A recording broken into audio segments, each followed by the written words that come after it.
SER Podcast. Estás escuchando el Abierto de Hoy por Hoy. Cada día analizamos las noticias más relevantes de la actualidad, las claves políticas, económicas y sociales, con las voces de los protagonistas y los distintos puntos de vista de nuestros tertulianos.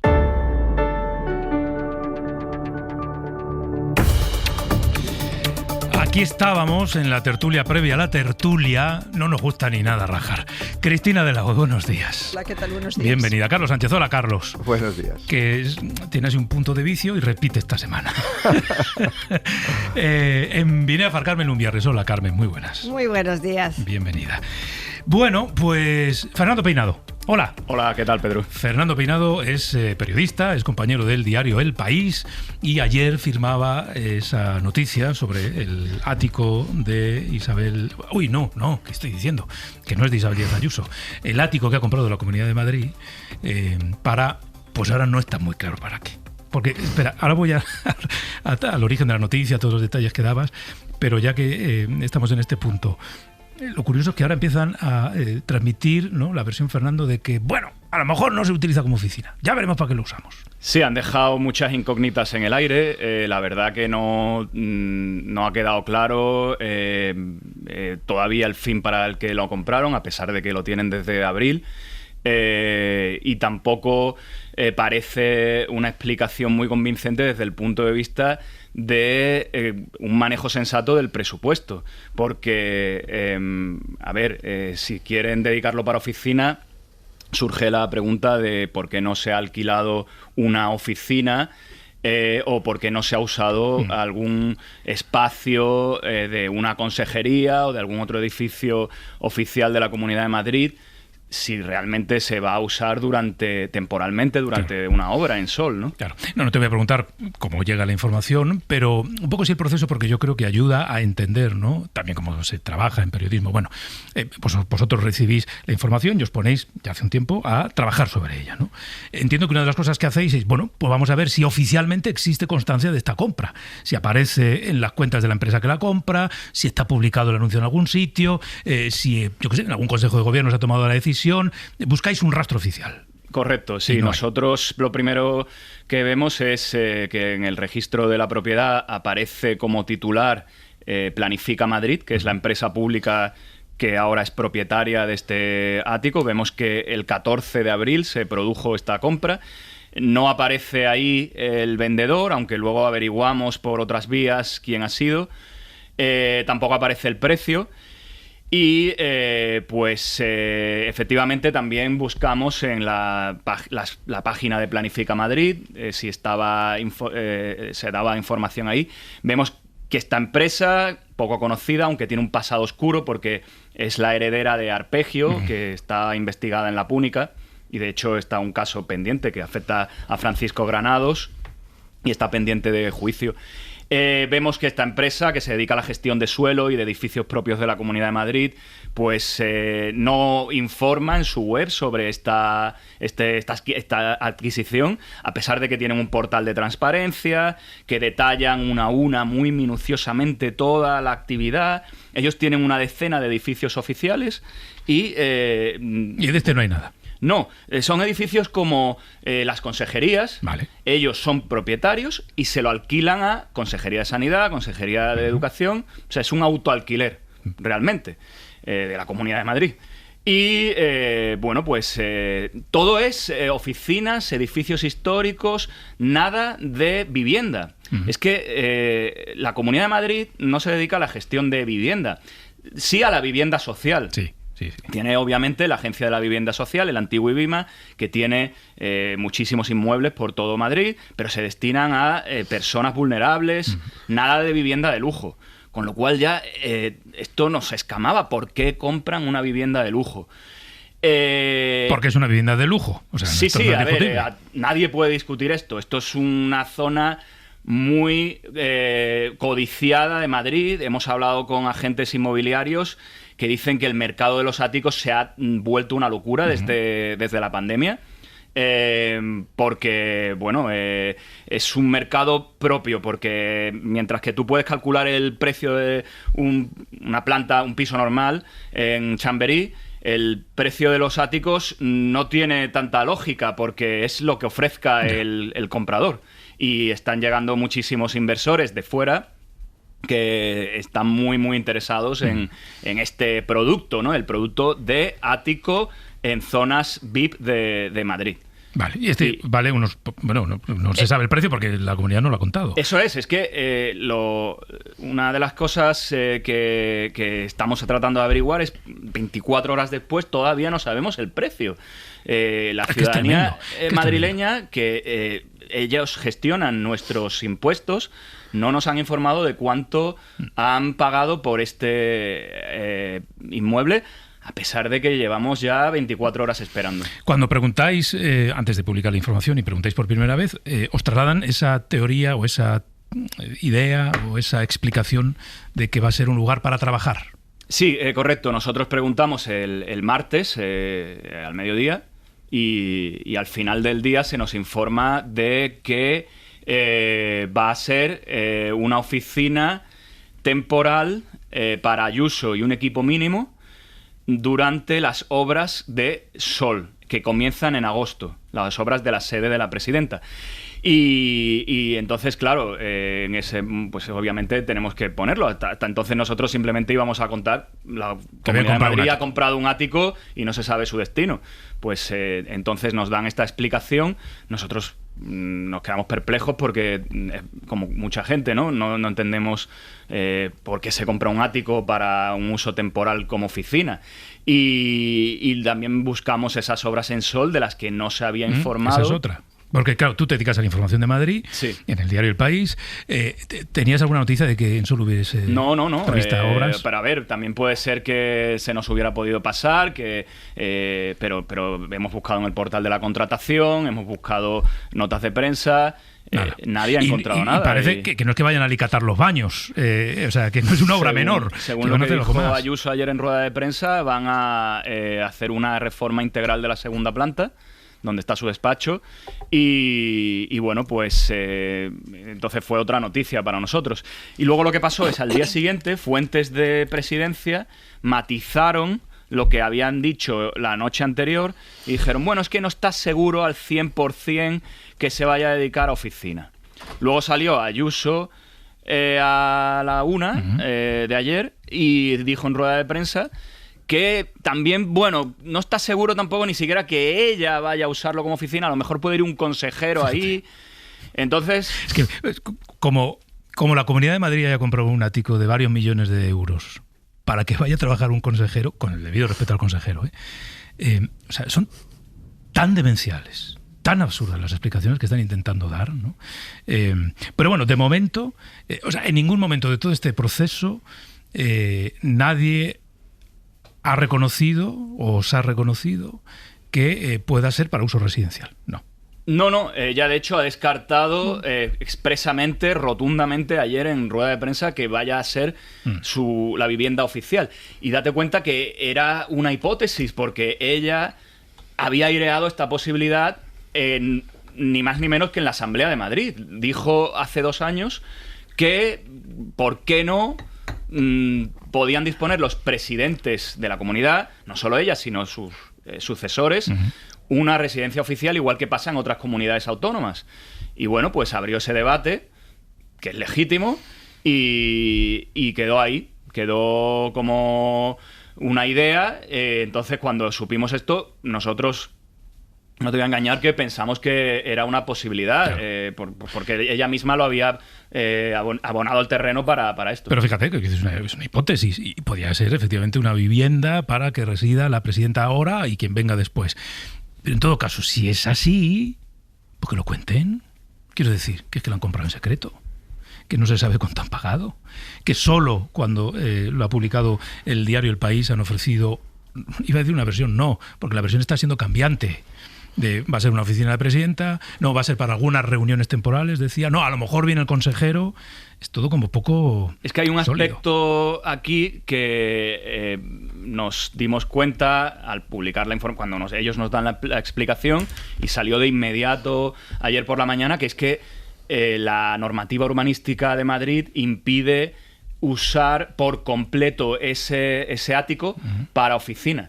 Desde luego, yo creo que es un poco de sentido común. La gente trata de pensar, he visto alguna vez una oficina en un ático y no, o sea, normalmente uno entra en un edificio de vivienda, sí puede ser que los bajos, el primero, estén destinados a el notario, un abogado, un arquitecto, pero un ático, pues no sé, a lo mejor existe, pero desde luego no creo que esté en el imaginario de la gente.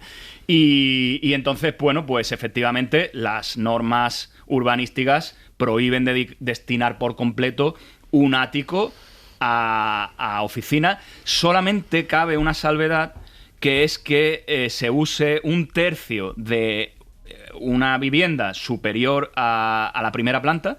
Solamente se puede usar para oficina si es un tercio de ese espacio. Es decir, prácticamente una habitación o dos.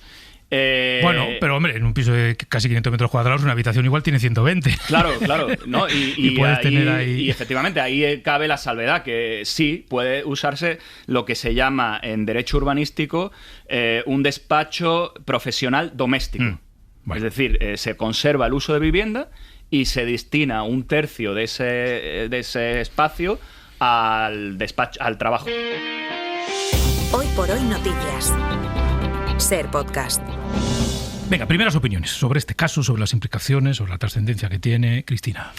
Un poco que añadir a la crónica minuciosa que nos has hecho, Fernando. Es verdad que la Comunidad de Madrid se amparan en que estas son decisiones que de manera autónoma planifica Madrid, que es la que gestiona, como has explicado, ¿no?, el patrimonio inmobiliario de la comunidad, y que no tiene nada que ver con la adquisición de este ático. Pero si las explicaciones primeras que dan es para solventar una situación de obras en la Puerta del Sol, donde trabaja muchísima gente, pues suscita una cuestión, digamos, bastante básica. ¿Por qué se compra y no se alquila? Claro. Si es verdad que se necesita. Yo entiendo que hay que desalojar la Puerta del Sol por obras que explicó la presidenta que son de calado, pues no es cosa fácil. Pero sí es sorprendente que se vaya a una compra y de un piso y no un alquiler de unas oficinas. Se supone que van a ser unas obras temporales, y yo creo que esa es la pregunta la que todavía no tiene respuesta. ¿A qué necesidad y a qué responde la adquisición? Porque no se ha desmentido en ningún momento la adquisición del ático. O sea, no ha habido un desmentido de decir no es verdad que no se haya. Esa información no se ha desmentido. O sea, que evidentemente esa información es real y claro, y aquí falta la explicación, faltan muchas explicaciones de por qué se compra ese piso, para qué, y en qué condiciones, cómo, por cuánto cuesta, por qué precio, y sí, todavía sigue pendiente, y cuál es su intención primera, porque bueno, se habla, ayer dijo la presidenta de la Comunidad de Madrid, y a mí me comentaron ayer que no está decidido que se vaya a ir a ese piso, que fue un poco luego las explicaciones que dio ella, que muy probablemente se aloja en el edificio que hay detrás de Puerta del Sol, que es donde está el consejero de Presidencia, que es un edificio que está estupendamente. Yo he ido allí para entrevistar a algunos consejeros de Presidencia y es un edificio que está rehabilitado y está perfecto, pero que no se nos aclara. Y luego ya, como reflexión general, sería muy interesante que Planifica Madrid hiciera un ejercicio de transparencia y nos contara qué patrimonio inmobiliario gestiona y con qué objetivo y de qué manera. Carlos, y luego voy con Carlos. Yo hay dos cosas. Primera, hay algo que yo siempre me pregunto, suelo poner el espejo cuando a la opinión pública saltan ese tipo de sucesos, un poco de presunta corrupción, o por lo menos digamos que son un poco escandalosos. Siempre me pregunto lo mismo. ¿Qué hubiera dicho Isabel Díaz Ayuso si el presidente del gobierno tiene obras en el Palacio de la Moncloa, tiene que irse provisionalmente, temporalmente, y se compra un piso en Marqués de Urquijo, en el paseo de Marqués de Urquijo o en Paseo de Rosales? Pues hubiera sido un escándalo. Probablemente lo hubiera dicho Isabel Díaz Ayuso, hubiera sido encabezado, digamos, lo que supone el malgasto de ese dinero público para que el presidente del gobierno tuviera un apartamento de lujo mirando al Paseo de Rosales, que eso hubiera sido un escándalo. Y el segundo punto de vista más administrativo. A mí me cuesta creer que en un procedimiento administrativo el interventor de la Comunidad de Madrid o quien vigila, digamos, los contratos, estamos hablando de un contrato elevado, son 4, 5, 6 millones de euros, lo que sea, no esté justificado el gasto. Es decir, porque eso va aparejado en cualquier procedimiento administrativo. Es decir, y que ahora a estas alturas no sepamos a qué se va a dedicar algo cuando te has gastado 4, 5, 6 millones de euros, no me lo creo. Es decir, tiene que, en el expediente administrativo, que yo creo que tiene la obligación legal, incluso ya no solamente ante la opinión pública, sino la obligación legal de presentar ese expediente administrativo, tiene que aparecer la justificación. Por lo tanto, la presidenta de la Comunidad de Madrid o el consejero de presidencia o el responsable de esa decisión tiene que decir exactamente para cuál es el objeto. Es decir, que a esas alturas no lo sepamos, pues yo creo que es una irregularidad desde el punto de vista administrativo. Carmen. Yo es que creo que la presidencia de la señora Díaz Ayuso desde el inicio ha tenido siempre una relación controvertida con su residencia. Recuerdo cuando en pandemia estaba alojada en un hotel, hubo que presentar las facturas después porque se decía si había pagado o no.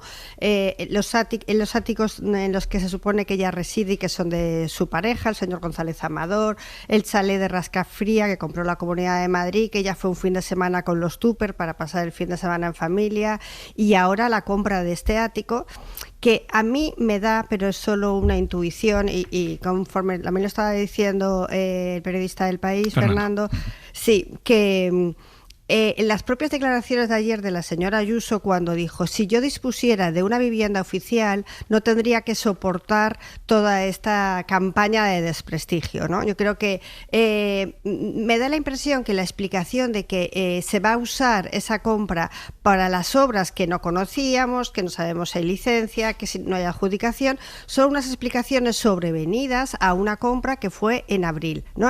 4 meses antes, y que, según fuentes de la Comunidad de Madrid, el traslado no se haría hasta octubre o noviembre. O sea que me da la impresión que están intentando ajustar los plazos de una compra de una zona residencial para uso residencial en un tema que preocupa mucho a la presidenta, que es dónde va a vivir, y que probablemente sería mucho más normal y mucho más democrático que realmente, si hace falta una residencia para la presidenta de una comunidad como la de Madrid, ¿no?, con el número de habitantes que tiene, con el poder, pues que se haga, pero con luz y taquígrafos, o sea, que no nos hagan pasar por tontos creyendo toda esta secuencia que es realmente extraña, y que creo que además va a poner en apuros a compañeros suyos de gobierno, como por ejemplo el alcalde de Madrid. ¿Dónde va a vivir? Se puede preguntar Díaz Ayuso. ¿Y dónde vivían los presidentes y presidentas que la precedieron? Y pues luego en sus casas, presentarse ayer como Juana de Arco, quiere decir que es una campaña de desprestigio contra mí permanentemente. Si no es un problema da lo mismo que sea Isabel Díaz Ayuso, un consejero o un alto cargo de la Comunidad de Madrid. El problema es el buen uso de los fondos públicos. Claro. Es decir, si tú tienes una necesidad temporal porque están haciendo obras en la Real Casa de Correos, pues lógicamente haces un alquiler a tiempo definido, y si hay que alargarlo, se alarga. Es decir, pero presentarse como Juana de Arco ante la opinión pública, es que van contra mí. Pero fíjate, eso es populismo, lo que hace Donald Trump en Estados Unidos. No hay mucha ahí decía, lo cuentan ahora, sobre esto no te quiero preguntar, Fernando, pero dice, lo cuentan ahora porque están los incendios, ¿no? Y es una manera de enfrentarme a la gente. No, se cuenta porque se sabe y porque está la obligación del periodista. Cuando hay decisiones, en este caso de una empresa pública, que de manera deliberada se toman en la sombra, y de repente alguien, en este caso Fernando, consigue arrojar luz sobre esa zona de sombra, pues hay que contarlo. Es que precisamente si ella quiere hablar de los tiempos, podemos hablar. ¿Por qué nos enteramos 3 meses y medio después? O sea, es la propia comunidad la que hace 3 meses y medio, cuando se produce esta compra, debería haber dado reporte a la ciudadanía el sentido de esta adquisición. Claro. Por cierto, entiendo, Fernando, que vosotros seguís esperando a que Planifica Madrid os dé la información de cuánto ha costado. Sí, de hecho, se ha pedido ya por transparencia, se ha pedido obviamente primero a sus portavoces de prensa, pero también lo hemos hecho ya por transparencia, el expediente completo de esta adquisición, que incluya, pues efectivamente, una memoria justificativa que debe aparecer. El expediente tiene que... No sé si el interventor de la comunidad se tiene que pronunciar o algún funcionario dentro de Planifica Madrid, pero debería haber una memoria justificativa, debería aparecer también el contrato de compraventa, debería haber una tasación. Entonces, ese expediente debe existir.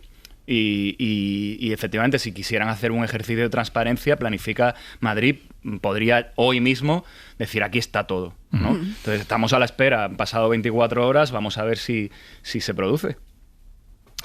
Que esto tiene que ver, Cristina, con algo que cuesta mucho en este país también, ¿no? Que es ser transparente. Ha habido que reformar y reforzar las leyes porque así, digamos que de dentro no nos ha salido nunca contar a la gente la mayor parte de las decisiones que se tomaban. Que yo entiendo que hay zonas en las que efectivamente no se puede entrar porque, en fin, son decisiones comprometidas. Pero, hombre, en el manejo del dinero público... Hombre, todo aquello que pueda tener relación con cuestiones de seguridad o de defensa, uno entiende que puede haber información confidencial, reservada o secreta. Pero hablaba Carlos de un hecho fundamental, que estamos hablando de dinero público, estamos hablando de dinero de los ciudadanos y esto lo podemos hacer extensivo a todo. Y creo que cuando se habla del tema del pago de impuestos, que yo creo que el debate no es impuestos sí, impuestos no, hay que pagar impuestos, los ciudadanos lo que sí tenemos que exigir es un ejercicio de transparencia de a dónde va nuestro dinero y de fiscalización.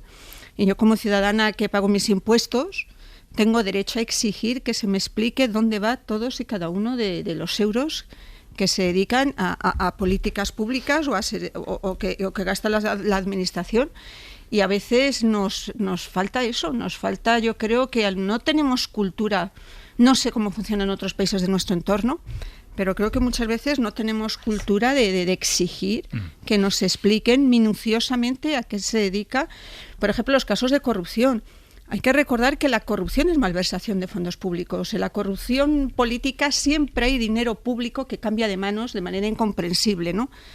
Y creo que nos falta muchas veces la cultura de pagar los impuestos, por supuesto, pero de dación de cuentas minuciosas sobre a qué se dedica nuestro dinero. Pero con una singularidad, además, porque la administración pública española es de naturaleza napoleónica, que es decir, venimos de ese modelo del siglo XIX que instruyó Napoleón, en el que todo está registrado, todo está escrito, todo está archivado. Por lo tanto, cuando tienes toda esta documentación, que seguro que la tiene la Comunidad de Madrid, como ocurre con el expediente, por ejemplo, de Plus Ultra. Tienes un expediente perfectamente y todavía no lo conocemos. Es decir, todo el expediente de Plus Ultra, más allá, digamos, de lo que ha salido en los medios de comunicación. Yo creo que la obligación de la Administración es decir, ¿qué ha pasado en Plus Ultra? Que salga la ministra de Hacienda o el actual ministro de Hacienda explicando qué ha pasado en todo el procedimiento de Plus Ultra. Porque está registrado. Y en esto es exactamente lo mismo. Porque tenemos una administración napoleónica. Todo está escrito y todo está contabilizado. Pero fíjate, voy contigo, Carmen, la trampa es que, digamos, el acto de transparencia debería ser un automatismo en la administración, pero acaba dependiendo de quien políticamente gestiona la administración. Ocurre en las comunidades, ocurre en ayuntamientos. Es decir, ayuntamientos que dicen, oiga, quiero que el señor alcalde me cuente no sé qué, y el alcalde dice que por sus narices no lo cuenta, y tienes que recurrir a los órganos de transparencia de la comunidad para forzar. Y eso no te garantiza nada, pero y dice Fernando, hemos acudido a transparencia. Yo he acudido muchísimas veces a transparencia y se me ha remitido a páginas web donde no estaba la información que requería. Y decía, sí, es información pública, mentira. Y entonces me quedaba efectivamente sin poder acceder, por ejemplo, a qué indemnización tienen derecho los asesores de Moncloa. No los ministros, no los secretarios de Estado, que eso sí es información pública, sino los asesores. Esa información no existe. Carmen. No, claro, porque es que hubo un boom con la necesidad de la transparencia y de la participación después de los movimientos de la indignación del 2011 y realmente se reguló y se legisló a nivel estatal y autonómico y también local sobre la necesidad de transparencia. Hay unas leyes que están bien redactadas. El problema yo creo que es lo que estás diciendo tú, Pedro, que es que depende de quién esté al frente de cada institución que se cumpla o no se cumpla. Y hay una tendencia general además a cada vez cumplirse menos. Es verdad, no podemos decir que el servicio de transparencia no funciona. Tú presentas una reclamación, tienen un plazo para contestarte y pueden no contestar. Entonces, yo creo que es un sistema habitual en el que tú preguntas, se pasan los 2 meses que hay de plazo para que te den una respuesta, tienes que volver a elevar la pregunta a un órgano superior y si quieres saber algo que no te están contestando, pues tienes que ir a un procedimiento judicial. Y la pena es que este es el sistema que se ha normalizado cuando realmente los portales de transparencia no tenían que ser simplemente para que nos colgaran un PDF donde están los presupuestos económicos del ayuntamiento o del ministerio. Claro. Eso no es transparencia, ¿no? Y unos datos visuales que quedan muy bonitos, de hemos gastado el 85%, el 45% en pensiones. No, es poder desmenuzar los datos y poder saber dentro de cada una de las partidas en qué se ha gastado y que te respondan. Pero desde luego el silencio administrativo parece ahora la tónica general en lo que tiene que ver con transparencia. Sí. Bueno, vamos a cerrar este asunto. Ayer pensaba, la casualidad ha querido, voy a contar una pequeña interioridad, que Fernando y yo seamos parte de familias que han luchado porque pongan ventiladores en las aulas del colegio público al que van nuestros hijos. Bueno, iban. Claro, yo pensaba que por un lado tengamos que pedir, suplicar que pongan ventiladores para que los niños no se cuezan en un colegio público. Y por otro, se gasten 6 millones de euros, o 5, o 4,5, o 6,5, o 7, no sabemos cuántos. Comprar un ático con 200 metros de terraza es tan hiriente. Esto es populismo. Bueno, no diría yo que en el gobierno de la Comunidad de Madrid utilicen argumentos mucho más finos que este, ¿no?, para otras cosas. Pero esto es así. Esto es así. Fernando, muchas gracias. Gracias, Pedro. Y enhorabuena. Gracias. Y ahora vacaciones. Bueno, si te dejan. Sí, espero que sí. Que lanzar un tema como este a 2 días de irte de vacaciones, no sé yo si muy inteligente. Pero allá tú. Hoy por hoy noticias. Ser Podcast. Las novedades nos llevan a hablar del último incendio importante que se declaraba ayer. Ha quemado más de 6.000 hectáreas en pleno Parque Natural de los Arribes del Duero, en Zamora. Javier Líbana, buenos días. ¿Qué tal, Pedro? Buenos días. Se ha conseguido estabilizar el incendio en su avance por 2 flancos, el este y el norte, aunque las previsiones meteorológicas no son nada buenas para las próximas horas. Nos vamos hasta Zamora. Marichu García, buenos días. Buenos días, esa es la noticia esperanzadora porque son los flancos que amenazan a poblaciones. El avance de las llamas no se ha podido detener, en cambio, en el sur y en el oeste, que son los territorios menos habitados. La otra novedad que podemos aportar es que hay varios trabajadores heridos de los que forman parte del operativo de extinción por inhalación de humo y por golpes de calor. En el resto, la situación sigue igual, confinadas las localidades de Fermoselle y Fariza, evacuados los vecinos de 14 pueblos de la zona, unos 800 personas en total, que han pasado la noche en los polideportivos de Bermillo de Sayago, Fermoselle y en 2 residencias de ancianos de Zamora. 4 carreteras de la zona siguen cortadas. La evolución se espera desfavorable, sobre todo esta tarde, cuando está previsto que se reaviven los vientos. Este es ahora mismo el fuego que más preocupa, junto con el de la Vall d'Uixó en Castellón, que en las últimas horas no ha crecido en perímetro, pero todavía no se espera que hoy se vaya a poder dar por estabilizado. Mejores noticias en los de Madrid y Ávila, donde el fuego no ha avanzado y todos los vecinos ya han podido volver a sus casas. Se trabaja ahora en evitar reactivaciones en este segundo día de ola de calor. Mientras se acaba de conocer, la economía creció en el segundo trimestre del año un 0,7%. Es una décima más que en el trimestre anterior. Estefanía Salvatierra. Entre abril y junio la economía española creció un 0,7% y esto supone un avance interanual del 2,7%. En el segundo trimestre del año ha sido la demanda interna, el consumo de los hogares, la inversión y la industria quienes han permitido este crecimiento. El INE también acaba de publicar el dato del IPC adelantado de julio. Los precios subieron 3 décimas, hasta el 3,5%. Un aumento de los precios que se debe principalmente a los combustibles y la electricidad.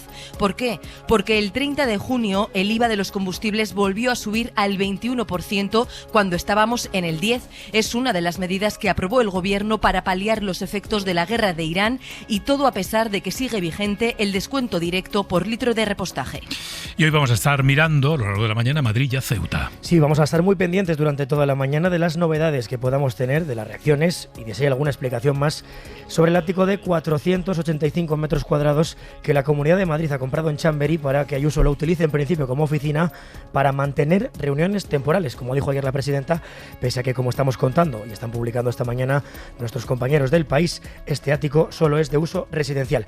Son muchas las preguntas, como acabamos de repasar, Pedro, con Fernando Peinado, el compañero que ha firmado esta noticia, y vamos a ver si durante la mañana podemos despejar alguna de estas dudas, como por qué se ocultó, para qué se ha comprado, si se ha hecho para que lo use un consejero, como dijo ayer también Ayuso.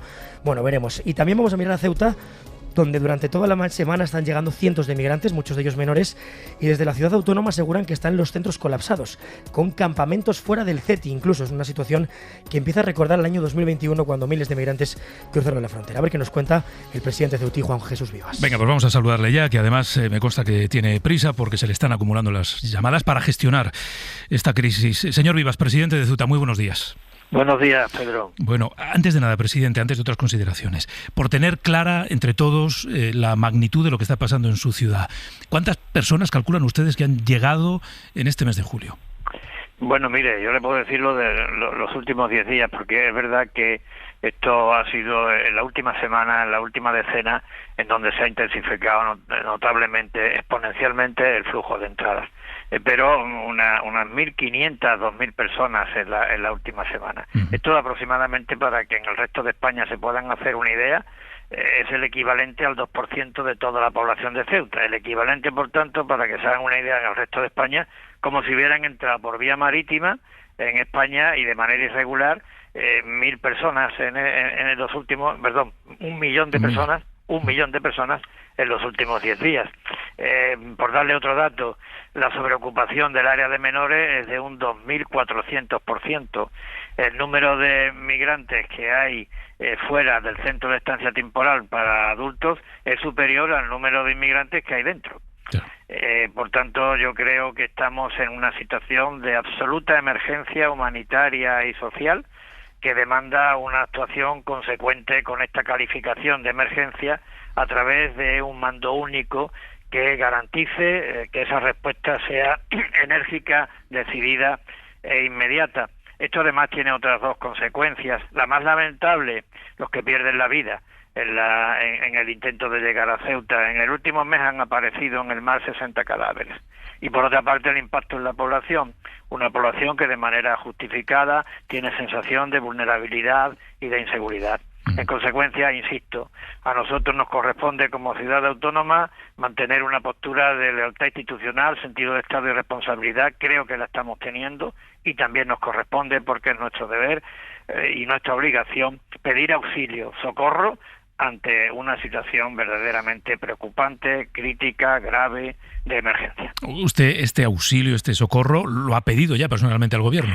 Sí, yo tengo un contacto permanente con el Gobierno, tanto a través de la delegación como a través de distintos ministros, a través de los secretarios de Estado, y espero que esa petición surta efecto. He encontrado comprensión en las conversaciones, debo decirle. Se están haciendo cosas, también debo decirle, pero es fundamental que se actúe con la energía que requiere una crisis, una emergencia de esta envergadura, de esta magnitud y de esta naturaleza. Tenga en cuenta que estamos hablando de la seguridad de la única frontera, junto con Melilla, terrestre y marítima a la vez, que tiene Europa en África.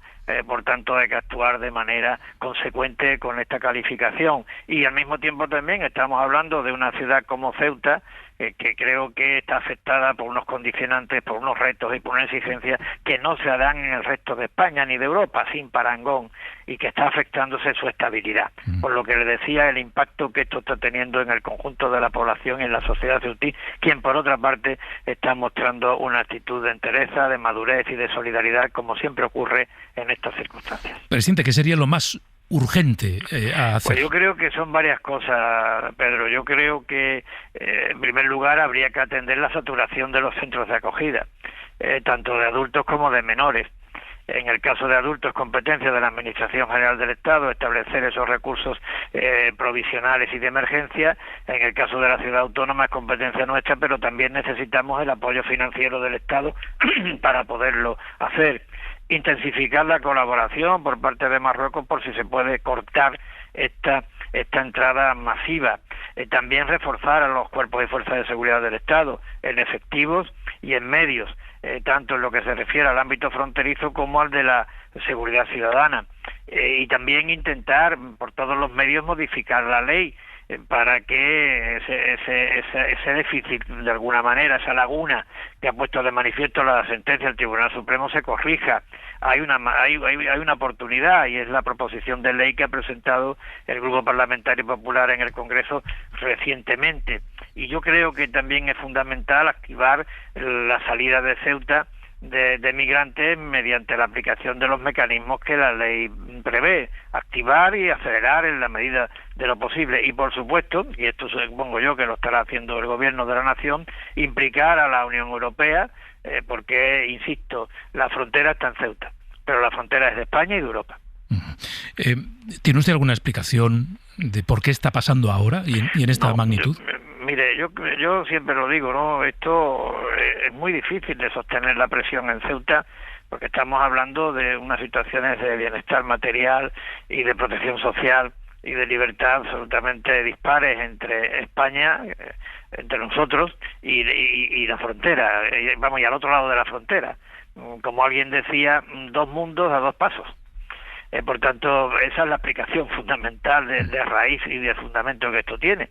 Pero ante esta situación yo creo que hace falta aplicar las medidas necesarias para que esa diferencia y esa aspiración que tienen los vecinos de salir del país para buscar una vida mejor, pues se haga de manera regular, se haga de manera ordenada y no mediante avalanchas incontroladas, como ahora ocurre, avalanchas incontroladas que repercuten en la estabilidad de Ceuta, en sus capacidades de acogida y también, y de manera muy grave, y en un drama irreversible, en quienes pierden la vida en el mar. Ya le he dicho, 60 cadáveres en los últimos 12 meses. Por tanto, cuanto más eficaces sea en las medidas y los mecanismos de contención de la inmigración irregular, más eficaces será en disuadir que nadie se juegue la vida en el intento de llegar a España. Solo una cosa más, presidente, no le robo más tiempo. Yo creo que todos, usted desde luego, la ciudad, por supuesto, tiene en el recuerdo aquel mayo del 21, creo que fue, ¿no?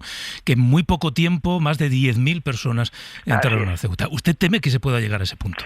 Bueno, mire, si las cifras de los flujos de entrada diarios siguen siendo los mismos, es decir, creo que estamos ya en el orden de, porque es verdad que cada día no es la misma cifra, pero vamos, creo que podemos estar en el orden de 300 personas al día de entrada.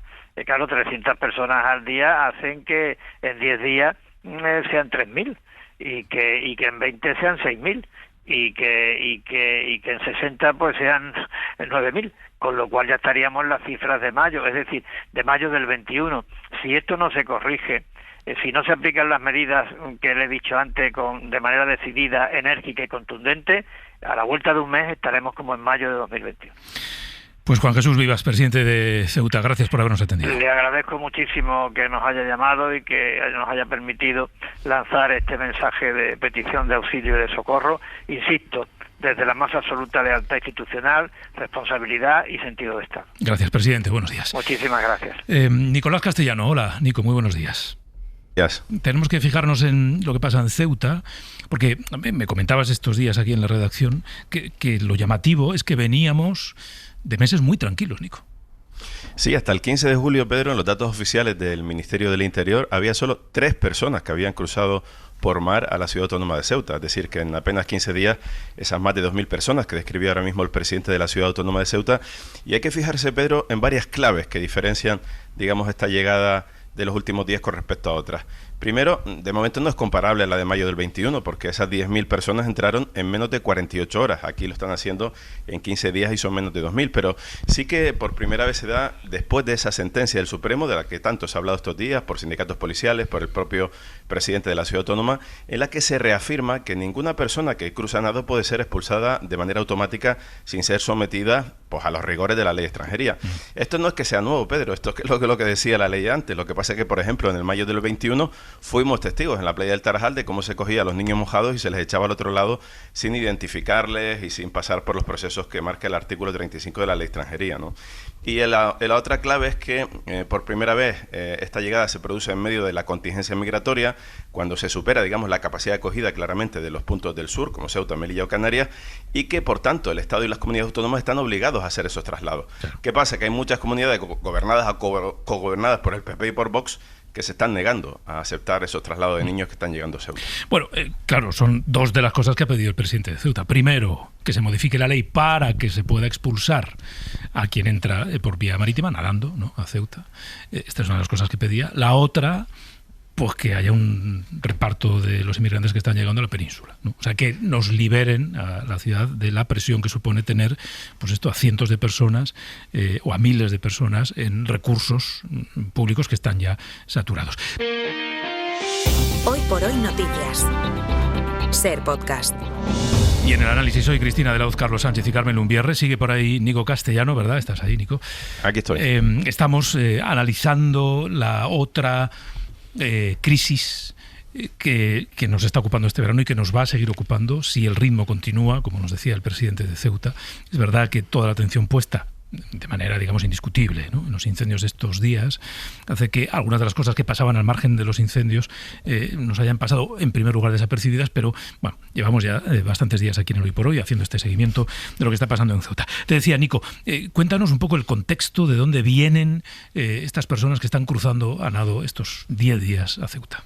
Pues la mayoría de estos niños y jóvenes, sobre todo, vienen de Castillejo, de Fnides, como le llaman en Marruecos, que es la localidad que es vecina a Ceuta y que tradicionalmente, Pedro, es un lugar donde hay muchos trabajadores temporales que tienen permiso de entrada y salida por las excepciones que tienen Ceuta y Melilla con las localidades vecinas de Marruecos. Y sin embargo, muchos de esos niños siguen pues pensando que la solución a su futuro sigue pasando por cruzar ese espigón. Por cierto, un espigón, una zona absolutamente militarizada en los últimos tiempos, en esa colaboración de la que presume el gobierno de Pedro Sánchez con Marruecos. Marruecos ha fortalecido militarmente y con mucha vigilancia ese espigón, lo que hace que llame mucho la atención como estos niños están cruzando incluso a plena luz del día, como esta misma mañana, ese espigón al otro lado. Muchos de esos niños buscan en el paso a Ceuta un paso previo a la península para pasar a España o a Francia, y muchos de esos niños son los que componen el colectivo de menores tutelados de los que tanto hemos hablado y los que desgraciadamente los políticos tanto usan en su batalla electoralista, ¿no? Así que pues la propuesta hoy era, Pedro, escuchar a uno de esos chicos que con 16 años dejó Castillejo, la localidad de la que vienen ellos, que ha hecho todo este periplo, que cruzó la frontera de manera irregular, que pasó por centros de menores y que ahora preside una asociación que agrupa precisamente a los ex menores tutelados. Sí, que se llama Ismail El Magdubi. Hola, Ismail, buenos días. Hola, buenos días. Gracias por atendernos. Oye, Ismail, te pido también un poco incluso de tu análisis, ¿no? ¿Por qué crees, o que te cuentan, por qué se está produciendo este fenómeno estos últimos días, ¿no?, tan intenso de pasar a Ceuta? Bueno, la realidad no es de ahora, sino el goteo como ha sido todo el año de jóvenes y menores que estaban llegando a Ceuta de forma sin cortarse en ningún momento, solo que vemos de repente estos números altos en estos momentos debido más bien por políticas que se están ya llevando a cabo.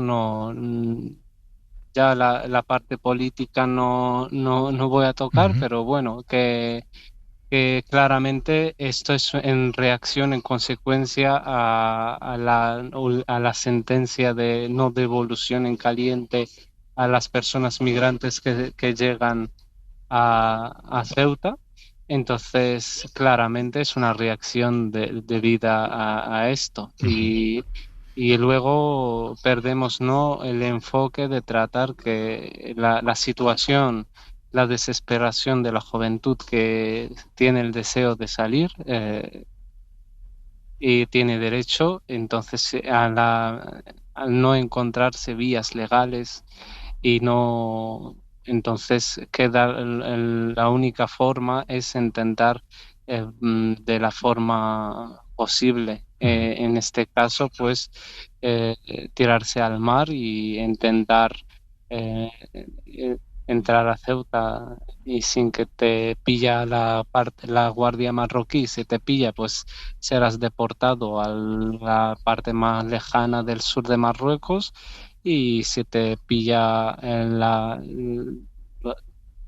Guardia Civil o pues hasta hace poco pues se hacía el traspaso de estas personas voluntarias a la migración, pues a la autoridad marroquí en plena mar, y ya se devolvían a tierras marroquíes. Pero bueno, lo que estamos viendo, pues la aplicación de la sentencia o de la no devolución, Y también vemos que existe ya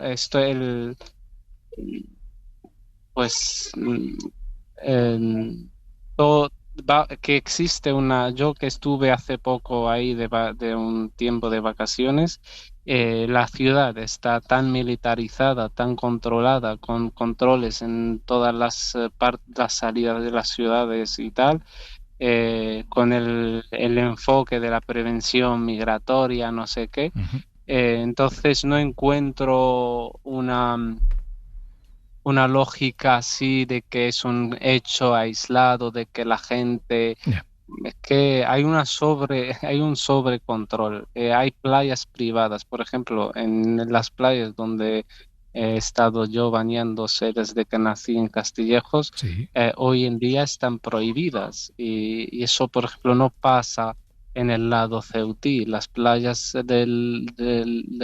cercanas a la frontera, en el lado ceutí, por ejemplo, en ningún momento se han prohibido, pero es que vemos unas vulneraciones de derechos muy, muy graves derivadas a este pacto, a estos convenios del control migratorio, de esta externalización. Entonces, esto hace que los jóvenes tengan más ganas de percibir esta opresión, este control, esta privatización de libertad de circulación dentro de la misma ciudad, y hace llamamiento a otras ciudades, a otros jóvenes que tienen la misma desesperación de querer intentar su suerte de emigrar a Europa. Claro. En todo caso, Ismail, quería preguntarte, ya sé que no hay un perfil único, ¿no?, de los jóvenes o menores que dan el paso de cruzar o intentar cruzar a nado a Ceuta. Pero bueno, si pudiéramos hacer ese perfil, ¿quiénes son los que ahora están intentando llegar o están llegando a Ceuta? Desde luego no es un perfil solamente por cuestiones económicas. No de lo que no estamos viendo, no es cuestión de que esta gente está pasando hambre. No, si no se ve mucho futuro gente con títulos universitarios, jóvenes recién han sacado el bachillerato y no ven ninguna salida, no ven ninguna iniciativa por parte de la administración que exista, que haya ofertas de trabajo, que haya proyectos. Todos los proyectos que se han ido haciendo siguen parados. Por ejemplo, la famosa zona franca del comercio que han hecho en Castillejos sigue parada, nadie se entera de lo que está pasando ahí, siempre no ha sido eficaz, no ha solucionado ni siquiera en el mínimo la situación, no ha sido alternativa al cierre de la frontera comercial con Ceuta. Entonces el perfil es muy variado y añadido a que como que se concentra que vienen más jóvenes de otros territorios. Añadido a la situación crítica de las zonas vecinas a Castillejos y digo a la frontera y a Ceuta, vienen jóvenes casi de todo Marruecos, de los que les llega en los medios de comunicación y lo ven fácil, ven la distancia es muy corta y que ven el mar y lo ven fácil, que va a ser fácil solo con saber nadar, y es todo lo contrario. Vemos todos los fallecidos es que por infravalorar los riesgos que supone esa corta distancia, porque el mar no es peligroso, con cambios de marea muy bruscos y al no conocer también los riesgos de la zona, pues pasa lo que está pasando. Sí, sí. Bueno, Ismail, muchas gracias por habernos atendido, que queríamos también contar con tu punto de vista. Gracias, un abrazo. Gracias a vosotros por la invitación. Y gracias, Nico. Vamos a estar pendientes todos estos días de cómo evoluciona la situación. Y también a Melilla, porque en los últimos días están entrando una media de 20 personas cada noche a nado, o sea que veremos cómo evoluciona esta situación. Gracias, Nico. Hasta luego. Hasta luego. Bueno, Carmen, empiezo ahora por ti. Decía antes que claro, el presidente de Ceuta decía, si siguen este ritmo, el número de entradas, nos vamos a llevar a la memoria aquel mayo del 21, que ya fue una crisis tremenda en la ciudad. Iba a decir, bueno, no solo en la ciudad, al final esto es una crisis de país también. Porque, como decía el presidente de Ceuta, Carmen, esta es una cosa que nos toca gestionar a todos, desde la lealtad institucional, pero al Estado también. Y que parece que no queremos asumir esa lealtad institucional ni con el alcalde de Ceuta, ni con la ciudad, ni con los que vienen. Yo entiendo la preocupación del presidente porque no se vuelva a producir una situación como la del 2021, que tenía claramente una causa política, que si os acordaréis era porque España acogió al líder del Frente Polisario para ser tratado del COVID aquí en España, y la respuesta de Marruecos fue la de abrir fronteras y que 10.000 personas llegaran en 48 horas. Por eso está bien buscar cuáles son las causas de esta mini llegada, vamos a decir, porque no es comparable a la de mayo del 21, pero claro, son 1.500 personas en una semana, y sobre todo 500 menores, creo, si no me equivoco, ¿no? Estos datos son muy preocupantes y no todo parece achacarse a la sentencia del Tribunal Supremo, como estaba diciendo ahora Ismail y como dice Cruz Roja, sino que la migración es un hecho que, como todos, tiene muchas causas. La principal es que a 3 kilómetros de donde están viviendo encuentras un país con democracia, con oportunidades de trabajo, como estaban diciendo, para los jóvenes, y con una posibilidad de futuro distinta a la de vivir, como parece, en una situación en que las normas y el control militar se está recrudeciendo. El problema es que siempre actuamos ante esta situación como si fuera algo inevitable, como los incendios. Sabemos que en verano hay incendios y llegada de personas con el buen tiempo a nuestras costas, asumiendo, dando por inevitable que va a haber 60 muertos, 70 muertos, los que haya, y con un número de menores que tenemos la obligación de tutelar y que, como muy bien estabais diciendo, ante estos nuevos pactos, además, Partido Popular y Vox, incluso antes de que existieran, muy centrados sobre todo en la firma del pacto, en rechazar la acogida de menores, dificulta todavía más las cosas. Y también, y por último, hay que tener en cuenta que el sur de España es frontera con Europa, somos la frontera con Europa, la frontera a 3 kilómetros con Europa. O sea que, por tanto, yo pediría lealtad institucional del Gobierno central, de las comunidades autónomas, que debemos de acoger obligatoriamente a esos menores tutelados, a esos niños, y colaboración y coordinación con la Unión Europea. Carlos. Sí, a mí me ha llamado la atención lo que decía Ismail, en el sentido de que el problema ya no es tanto la situación económica de Marruecos o de otros países, en Marruecos en particular, porque no hay hambre en Marruecos. Es un país con un nivel de renta per cápita muy por debajo de los de España. Marruecos tiene una renta per cápita, para que se hagan en cuenta los oyentes, son 3.800 euros, mientras que España tiene 28.000, es prácticamente 7 veces más tiene la renta per cápita española, pero no es solamente un problema de renta, es un problema de oportunidad. Yo creo que ahí está la importancia de la democracia en Marruecos. Es decir, no hay que verlo simplemente como una especie de festín económico muchas veces para las empresas españolas en Marruecos, como un sitio de oportunidades, pero yo creo que la democracia en Marruecos algún día tiene que llegar, y ahora su principal aliado, que es Estados Unidos, yo creo que debería, simplemente por la tradición democrática que ha podido tener Estados Unidos en los últimos 250 años, impulsar la democracia en Marruecos, que va mucho más allá que la situación económica. Pero yo creo que lo que pone de manifiesto la crisis de Ceuta en particular es la utilización de las migraciones por razones políticas, para ganar votos y por razones electorales. A mí me parece que debería haber un sistema semiautomático en el que cada vez que lleguen de manera irregular inmigrantes a Ceuta, deberían ser trasladados al resto de la península ibérica por pura solidaridad, que es lo que pide el presidente de Ceuta. Pero tiene un sistema automático. ¿Cuál ¿Cuál es el problema? Que cada comunidad autónoma está ganando votos con el tema de la inmigración, y los pactos del Partido Popular y Vox son evidencia clara con eso de la prioridad nacional. Es decir, si no le damos oportunidades a la gente que llega a nuestras fronteras y que desde el punto de vista legal no pueden ser devueltos en caliente, tiene la solidaridad de todo el resto de las comunidades autónomas, y desgraciadamente no se ha creado, por incapacidad de que la utilización en términos electorales de la migración en un sistema semiautomático para que vayan trasladados a la península ibérica. Cristina. Ha recordado, Carmen, la crisis de 2021 y por qué se provocó, ¿no? Por el ingreso en un hospital aquí en España del que era entonces el líder del Frente Polisario. Yo me pregunto si también esto es una advertencia de Marruecos y si tiene que ver con el reciente viaje que hizo el presidente del gobierno a Argelia. Porque es evidente que Marruecos tiene en muy buena medida el grifo de los flujos migratorios.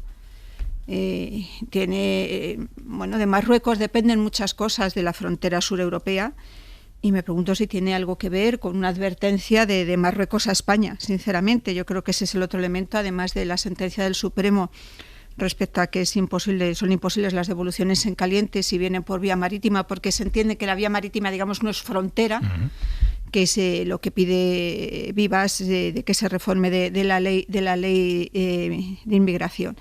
Y entonces sí, me pregunto si esto tiene de trasfondo alguna advertencia que quiere lanzar Marruecos a España después de la visita que ha hecho Zapatero a un país en el que tuvimos serios problemas, incluso de índole económica, cuando contra todo la que había sido la tradicional posición de España con respecto al Sáhara Occidental, de repente se modifica. Todavía no sabemos por qué exactamente ni a qué respondió aquello.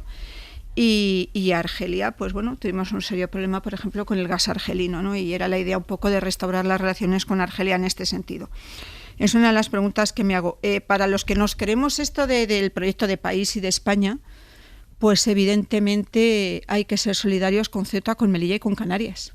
Y, por ejemplo, la reubicación de menores no acompañados debería ser, si no automática, pues hay que tener en cuenta qué criterios se emplean y se utilizan, ¿no?, para su reubicación.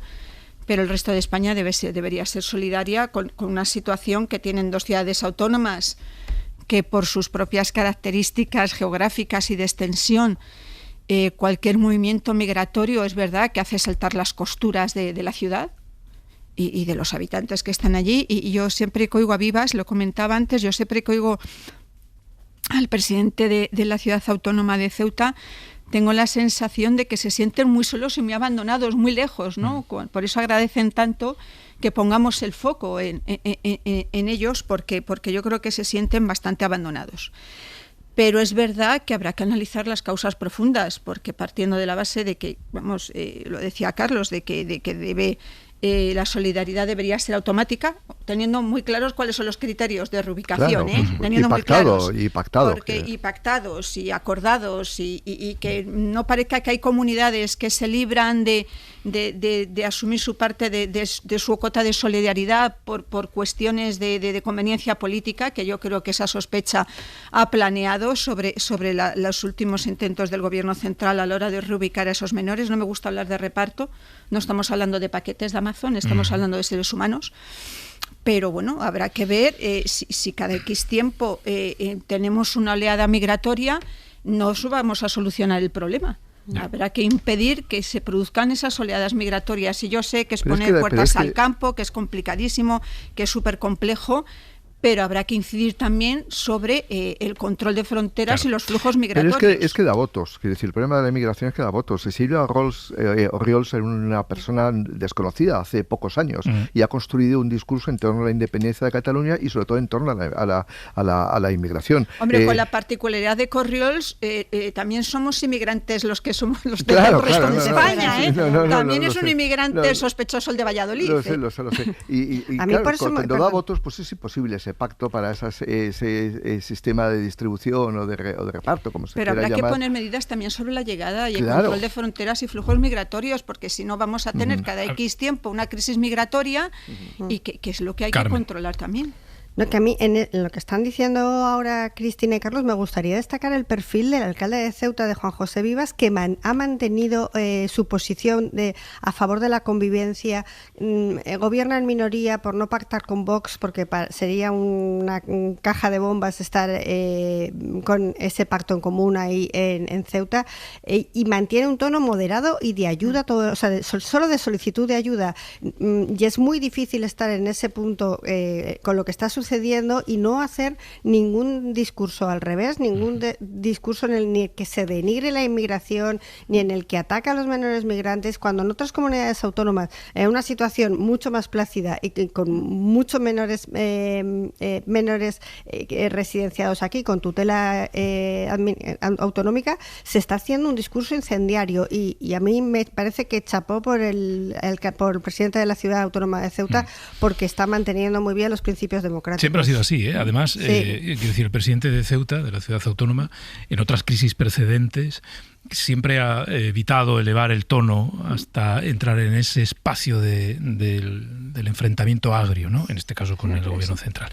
Probablemente porque él conoce la dureza de la inmigración, en qué condiciones llegan a Ceuta o a Melilla. Probablemente muchos presidentes de comunidad autónoma ven la inmigración como un fenómeno puramente electoral y está muy poco en contacto con los problemas personales y además de los él siempre ha puesto el acento, desde luego, en el drama de quienes mueren, pero también en la dignidad de trato que merecen quienes llegan. Total. Él lo conoce mejor que nadie. Que esto en otros territorios no se encuentra. Hoy por hoy noticias. Ser podcast. El martes, en este programa, les leímos fragmentos de una carta que luego habrán visto en otros muchos sitios. La carta de un bombero forestal de Ávila, exhausto, indignado, triste de ver cómo se quemaba su tierra. Se llama Ángel y charlamos con él. Tengo que estar apagando las arizónicas del chalet. Hay una cosa, un concepto, por favor, si la gente que se lo apunte. Pirojardinería, piro de fuego, jardinería de qué hacer con lo que tenemos en torno a nuestra casa. Pirojardinería, por Dios, que todo el mundo se ponga ya mismo desde hoy a arrancar, a cortar todas las arizónicas que tengan en torno a sus casas, que no quede ni una en pie. Eso es pura gasolina. Bueno, esta es alguna de las cosas que nos dijo en una conversación que fue, bueno, muy reveladora, muy interesante, muy intensa. Javier Ruiz Martínez, hola. Hola. Bueno, Ángel Malanda le puso voz a toda una generación de bomberos y de bomberas a los que no les gusta que les llamen héroes. De hecho, es su posición. Están conectados con su tierra. Ellos son de la zona que se ha quemado. Y la protegen durante el año y apagan el fuego, o lo intentan cuando el fuego se declara. Pero hay un detalle al final de la entrevista que te ha hecho seguir una historia. Sí, y es esto que dijo al final cuando ya le habías despedido. Ángel, te damos las gracias por tu testimonio esta mañana en la radio y te mandamos un abrazo. Gracias, Ángel. Pedro, ¿me dejas una mínima intervención? Va a ser muy cortita, venga, te lo prometo, ¿vale? Sí. Mira, un recuerdo para la compañera Alba de la Romeo 19 del Barraco. Ella, el primer día del incendio, junto con mis compañeros, tuvieron un atrapamiento que se tendrá que estudiar para que no vuelva a pasar, y estuvieron a punto de quemarse 13 personas. Se parapetaron detrás de un camión y esta chica salió con heridas, quemaduras de segundo grado en una pierna. Así que le mando desde aquí un fuerte abrazo y le deseo una pronta recuperación. Y entonces, claro, nos preguntamos quién era Alba y la hemos encontrado, aunque vamos a hacer todo lo posible por preservar su privacidad, porque nos ha dicho que no quiere ni fama ni halagos. Su base, si podemos decir, que está en el Barraco, el pueblo del Chava Jiménez. Trabaja en una Romeo, os explico lo que es una Romeo, brigada terrestre formada por unas 7 personas, un capataz, varios especialistas que van en un camión o un todoterreno, y son primerísima línea de defensa. Hacen ataque directo al fuego, tienden mangueras, abren líneas con azadones, con motosierras, y si pueden, en invierno, son los que hacen esto que llamamos los trabajos preventivos. Lo que les pasó ocurrió en el incendio de Burgohondo, en Ávila. Un giro de fuego les atrapó, le pasó por encima al camión. Hemos visto las imágenes de cómo derritió las partes de plástico del camión. La cuadrilla se refugió detrás y se salvaron. Alba tiene solo 23 años, es de las pocas mujeres que hay en el cuerpo de bomberos en Castilla y León. Sufrió quemaduras y es la jefa del equipo. Alba, muy buenos días, Alba. Hola, muy buenos días. Bueno, lo primero, quiero saber cómo estás. Sufriste quemaduras en una pierna, creo. ¿Cómo han evolucionado? Sí, es así. La verdad es que me encuentro muy bien. Ahora con la recuperación y con muchísimas ganas de volver otra vez. Uh-huh. Alba, ¿qué es un atrapamiento que comentaba tu compañero? Bueno, un atrapamiento pues es algo que surge ahí en los fuegos forestales. Hay a veces que no se prevé muy bien la climatología de después y pues cosas que pasan. ¿Qué pasó ese día? ¿Qué pasó? Bueno, no quiero entrar en muchos detalles porque tú misma nos has pedido que no convirtamos esto en un acto de heroísmo, pero sí que creo que es importante porque puede ayudar a los oyentes a entender cuál es el riesgo de vuestro trabajo. ¿Qué os pasó?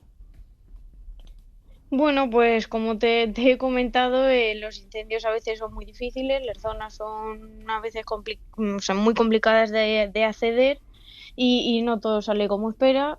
Y bueno, pues es un riesgo al que nos exponemos siempre todos los bomberos y bomberas forestales que trabajamos en ello. Y el riesgo es que el fuego te sorprenda, ¿no? Exacto, al final pues es algo que es como un monstruo, como se ha dicho por ahí, y pues puede acabar pasando lo que me ha pasado a mí. Y además, vamos, al resto de las cuadrillas que estaban con nosotros. Claro, ¿cómo se sale de una situación así? Pues la verdad que bueno, con el mejor humor posible y nada, afrontando lo que ha pasado y poco más. O sea, es algo que bueno, luego ya pues tú tienes que pensar la situación, cómo ha podido pasar y cómo poder mejorarlo para que no vuelva a ocurrir en situaciones posteriores. Decías, el fuego es como un monstruo. Este fuego, este incendio al que os habéis enfrentado, ¿era así? ¿Era monstruoso? Sí, la verdad que sí. Yo, mira, llevo 6 campañas del operativo y estos 2 últimos años de seguido, tanto en invierno como en verano. Y yo creo que ha sido el más voraz de que se ha visto. Al fin y al cabo yo solo he podido estar el primer día, pero por lo que me han dicho y por lo que estoy viendo, es muy peligroso. Tú eres de la zona, de una de las zonas que se ha quemado. No, se ha quemado, no. Yo vivo cerca de todo ese entorno, pero no. Yo, por suerte, no se ha quemado nada en mi territorio. Bueno, pero ese entorno sí que lo conoces, aunque sea porque has trabajado en la zona, ¿no? Claro, sí, lo conozco porque, como ha dicho tu compañero, mi cuadrilla es del Barraco y al fin y al cabo pues trabajamos sobre todo ese entorno que se ha quemado. Tú eres muy joven. Sí, 23 añitos. 23 añitos. Supongo que no hay mucha gente como tú, es decir, mujer, joven y al frente de una de estas brigadas. No, la verdad que no se ve mucho y por suerte ahora cada vez se ve más. Vamos, yo ahora estoy coincidiendo en fuegos con bastante gente, tanto de Castilla y León como de fuera, que ya va habiendo más mujeres en la cuadrilla y la verdad que es una alegría. ¿Qué te llevó a dedicarte a esto, Alba? Bueno, pues yo al fin y al cabo me he criado siempre en el pueblo, mi familia se ha dedicado al campo en otros sectores, pero bueno, al campo. Y nada, yo tenía claro desde un primer momento que quería hacer algo relacionado con el campo, empecé a estudiar y me ofrecieron empezar la campaña con 18 años, la primera campaña. Y bueno, pues me gustó tanto que aquí sigo y espero seguir mucho tiempo. Claro, porque Alba, me decías, no solo trabajas en el monte, digamos, en verano apagando fuegos, sino que también en invierno. Exacto, sí, yo, vamos, he estado varias campañas solo en verano, cuando estaba estudiando, que por motivos de estudio no podía, y en cuanto pude, pues también enganché en invierno y en verano. Es un trabajo duro. Pues muy duro, la verdad que la situación de los bomberos forestales en invierno es una pena, porque nos vemos muy negros para encontrar a gente. Con razón, también te digo, porque lo que no puede ser es que tengamos las condiciones que tenemos. No puede estar cobrando 1.100 euros un especialista por estar 7 de las 8 horas de la jornada con un motosierra, una desbrozadora, que haga la temperatura que haga y encima que, por ejemplo, los días de agua, que llueve y nos tenemos que ir a casa, nos quiten el día de vacaciones o algo por el estilo. 1.100 euros, entiendo que has descrito una labor, la de la motosierra, la desbrozadora, que se hace, no sé, en invierno. Si en verano os tenéis que enfrentar a incendios monstruosos como este, también cobráis 1.100 euros. Exacto. La verdad que sí, cobramos muy poco más. Creo que son, no sé si 5 euros de disponibilidad o cosas así. O sea, asciende muy poco el sueldo. Y bueno, ya te digo que sí, en invierno las labores que se hacen son de motosierra y de brozadora, sobre todo, que se hace un poco de prevención. sí que es verdad que desde mi punto de vista creo que se debería de centrar la prevención en otras cosas. Creo que es mucho más importante, visto lo visto, como están siendo de voraces los incendios ahora, centrarse más en limpieza de cortafuegos o limpiezas alrededor de los pueblos, que bueno, al fin y al cabo yo creo que van a servir de mucho más. Y sí, en verano, pues eso, yo también la problemática que veo, que en verano creo que deberíamos de estar por y para los incendios. Sabemos que cada año son antes, pues cada año son más peligrosos, y aún así, desde que entramos en campaña, nos tienen debrozando en caminos, y que puede ser que en las 8 horas de jornada yo esté 7 horas debrozando en un camino, y cuando vaya a cumplir las 8 me llamen para un incendio y tenga que estar las restantes hasta 12 o 14 horas dándolo todo en un fuego. No sé, creo que hay muchas cosas en las que cambiar. En una jornada de lucha contra el fuego, ¿cuántas horas podéis estar enfrentándoos a las llamas? Podemos estar 12 horas o 14 en situación de emergencia. Hasta 14 horas. Sí. Y luego descansar 10 y otra vez pues volver a 14 horas y así seguidamente. ¿Decías que tienes ganas de volver? Sí, la verdad que muchas. Bueno, pues espero que te recuperes pronto. Alba, el mensaje que nos trasladabas ayer es de no quiero que se me vea como una especie de heroína que no me siento, que no soy. Mira, Alba, te voy a decir una cosa. Está bien que tú no sientas eso. Para mí lo eres. Para mí. Muchísimas gracias. Sí, ¿Tú? También, mira, quería agradecer a todos los compañeros del operativo. Al fin y al cabo, todos los días están jugando ahí el pellejo. Y sobre todo que se les reconozca un poco más, porque por lo que he visto en la tele, por ejemplo, la verdad que se ve muy poca gente con monos de bomberos forestales. Solo se ven a unas fuerzas especiales, que me parece muy triste porque nosotros también nos jugamos el pellejo. Incluso aun siendo que no sea nuestra zona, nos lo jugamos como si lo fuera, como si fuera nuestra casa. Y también hacer un llamamiento a esas personas que he oído que nos insultan y demás. Bueno, he vivido también en primera persona el año pasado, que es muy triste que vayamos por los pueblos con los coches o nos tengamos que salir del fuego por una situación muy complicada y se pongan a insultarnos como si nosotros no quisiéramos hacer nada. Eso es totalmente mentira. La gente tiene que entender que nosotros tenemos mucha gente por encima, mucha gente que está a nuestro cargo y tenemos que obedecer muchas órdenes. Y que si yo me salgo de un incendio con mi cuadrilla es porque realmente están corriendo algún peligro. Y lo siento, pero no hay campo en el mundo ni infraestructuras en el mundo que valgan más que una vida de una persona. Alba, gracias por habernos atendido esta mañana. Gracias. Perfecto. Muchísimas gracias a vosotros. Gracias, Alba. Bueno, imagino que os quedáis con ganas de comentar lo que nos ha dicho Alba, pero os vais a quedar con las ganas. Por lo menos nos ha dado una lección. Es tremendo. De humildad. Tremendo, de todo. Es tremendo. Héroes a 1.000 euros, ¿eh? No me dejes comentar, pero héroes a 1.000 euros, que no se nos olvide. Sí. Este país está desquiciado.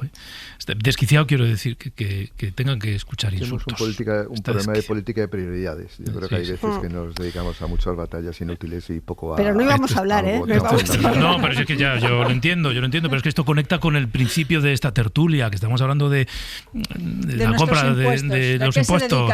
Esto es. De verdad no es sangrante que se pueda comprar un ático de 6 millones y que a una bombera forestal de 23 años que se juega la vida delante de un fuego monstruoso le paguen 1.100 euros de sueldo.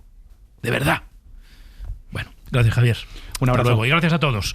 Adiós, Carlos, gracias, Cristina, Carmen. Para no perderte ningún episodio, síguenos en la aplicación o la web de la SER, Podium Podcast o tu plataforma de audio favorita.